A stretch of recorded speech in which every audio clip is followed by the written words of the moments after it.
আরজি করের ঘটনায় রাস্তায় নামার প্রতিশোধ নিচ্ছে স্বাস্থ্য দপ্তর, এমনই অভিযোগ উঠল। ক্লিনিক্যাল এস্টাবলিশমেন্ট অ্যাক্ট ভাঙার অভিযোগ তুলে 93 জন ডাক্তারকে শোকজ করল জেলা স্বাস্থ্য দপ্তর ও জেলা প্রশাসন। একসাথে 93 জন ডাক্তারকে শোকজ নোটিশ দিয়ে চিকিৎসা মহলে বিতর্ক তৈরি করল জেলা স্বাস্থ্য দপ্তর। তালিকায় রয়েছেন পূর্ব মেদিনীপুর জেলা তমলুকের নামী চিকিৎসকরা। জেলা স্বাস্থ্য দপ্তরের দাবি, ক্লিনিক্যাল এস্টাবলিশমেন্ট অ্যাক্টকে বুড়ো আঙুল দেখিয়ে কেউ 15টি, কেউ 16টি, আবার কেউ 29টি নার্সিংহোমের সঙ্গে যুক্ত আছেন। ক্লিনিক্যাল এস্টাবলিশমেন্ট পোর্টালে এই তথ্য দেখে চক্ষু চড়কগাছ জেলা স্বাস্থ্য দপ্তরে। তাদের দাবি, এই অনিয়ম দীর্ঘদিন ধরেই চলছে। ডাক্তারদের পাশাপাশি প্রায় 70টি নার্সিং হোমেও নোটিশ পাঠানো হয়েছে জেলা স্বাস্থ্য দপ্তরের পক্ষ থেকে। কার্যত চিকিৎসার নামে সাধারণ মানুষের জীবন নিয়ে খেলা চলছে। জেলা প্রশাসন সূত্রে জানা যায়, সম্প্রতি স্বাস্থ্য সাথী বিল অনুমোদন করতে গিয়ে এই অনিয়ম ধরা পড়ে তাদের। তারপরে জেলা প্রশাসনের পক্ষ থেকে জেলা স্বাস্থ্য দপ্তরকে তদন্ত করার নির্দেশ দেওয়া হয়। তারপরেই ধরা পড়ে এই অনিয়ম। ইতিমধ্যে জেলা স্বাস্থ্য দপ্তরের পক্ষ থেকে 3টি ও তার বেশি নার্সিংহোমের সাথে যুক্ত মোট 93 জন চিকিৎসককে চিঠি দিয়ে ব্যাখ্যা তলব করা হয়েছে। স্বাস্থ্য দপ্তরের পক্ষ থেকে জানতে চাওয়া হয়েছে, কিভাবে একজন চিকিৎসক এতগুলো নার্সিংহোমের সাথে যুক্ত হতে পারেন। এরকম হয় না, মানে আমরা কখনো এটা ভাবিনি যে এরকম ঘটনা ঘটতে পারে।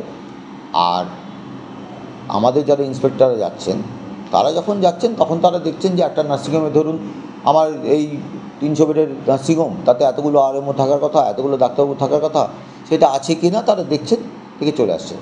এবার জনজনের প্রত্যেকের চোখের সামনে তো হাজির করা হচ্ছে না, প্রথম। দ্বিতীয় কথা, যদি হাজিরও হয় তাহলে এই লোকটা যে সেই লোকটাই, এটা কী করে বোঝা যাবে? ডাক্তারবাবুদের নয় বোঝা গেল। ধরুন গ্রুপ ডিস্টার্ব, সে যদি এসে বলে আমার নাম খগেন, তাহলে তার নাম যে খগেন না নগেন আমি বুঝবো কী করে? এভাবে দেখা হয় না, দেখা যায় না সেভাবে।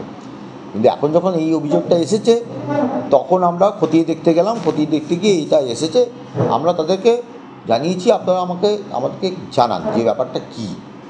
এবার তারা বলেছে তাদের কথা, এই কথাগুলো এখন আমাদের ইন্টারনাল ইনকোয়ারির মধ্যে আছে। আমরা যখন হবে যথাযথ ব্যবস্থা সে করা যাবে, দেখা যাবে। এতদিন ঘুমোচ্ছিলেন, উনি আগে দেখেননি?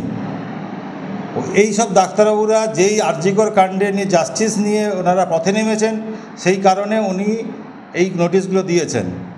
তমলুক শহরে যত নার্সিংহোম আছে, ক্লিনিক্যাল এস্টাবলিশ, তার ওনাদের কিচ্ছু নেই, আইন কানুন ওনারা কিচ্ছু মানেন না। ইমিডিয়েট যদি চেকিং করা হয়, সমস্ত নার্সিংহোমগুলো তালা লাগাতে হবে।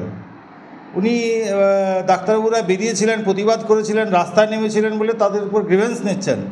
সিএমএইচকে তো ধরা উচিত যে উনি এতদিন কী করছিলেন, ঘুমাচ্ছিলেন সেদিন, এতদিন ঘুমিয়ে কাটিয়ে দিয়েছেন। হঠাৎ ওনার মনে হলো নোটিশ জারি করতে হবে, কি কারণটা কি? ওনার তো এখনই মুখ্যমন্ত্রীর পদত্যাগ আমরা দাবি করি। উনি পদত্যাগ করছেন না কেন? স্বাস্থ্যমন্ত্রী হিসাবে পদত্যাগ করতেন ওনারা।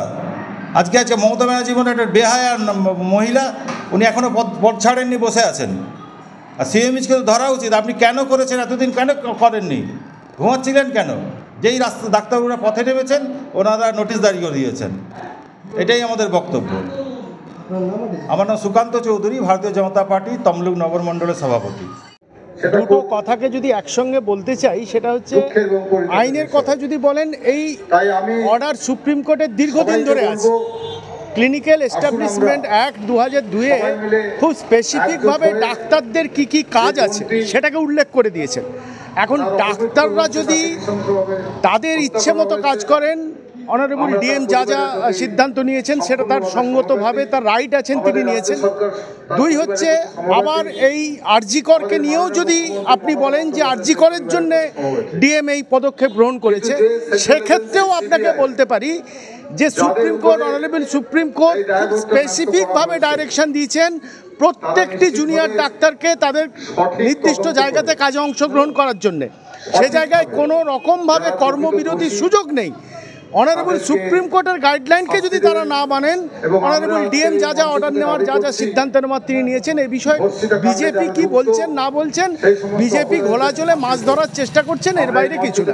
যে ডিউটিটা করা উচিত সেই ডিউটিটা তারা করবে ক্লিনিক্যাল এস্টাবলিশমেন্ট অ্যাক্ট অনুযায়ী।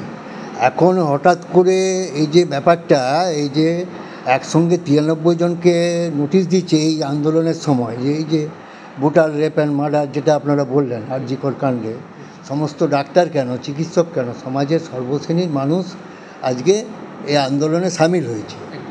এবং এটা হচ্ছে একটা জনজাগরণের মতন ব্যাপার, এটা একটা বৃহত্তর আন্দোলনের দিকে যাচ্ছে আগামী দিনে, আপনারা দেখে নেবেন। কিন্তু এই সময় হঠাৎ সিএমই সাহেব 93 জনকে নোটিশ দিয়েছে। আমরা এই সম্বন্ধে কিছু বলতে চাইছি না, একটা কারণেই যে আমরা এটা নিয়ে যাচাই করি যে ব্যাপারটা কী এবং কতদিন ধরে এই ইরেগুলারিটিটা চলছে। যদি ক্লিনিক্যাল এস্টাবলিশমেন্ট অ্যাক্টের বাইরে যদি কিছু হয়ে থাকে সেটা নিশ্চয়ই সিএমই স্যার সেটা স্টেপ নেবেন। সোনার অলংকার মানে আভিজাত্যের অহংকার, চির বিশ্বস্ত, চির নতুন। বেলদার নবতম Tanushree hallmark jewellery house, Belda main road, Punjab ব্যাংকের বিপরীতে, যা আপনাদের সেবায় নিয়োজিত।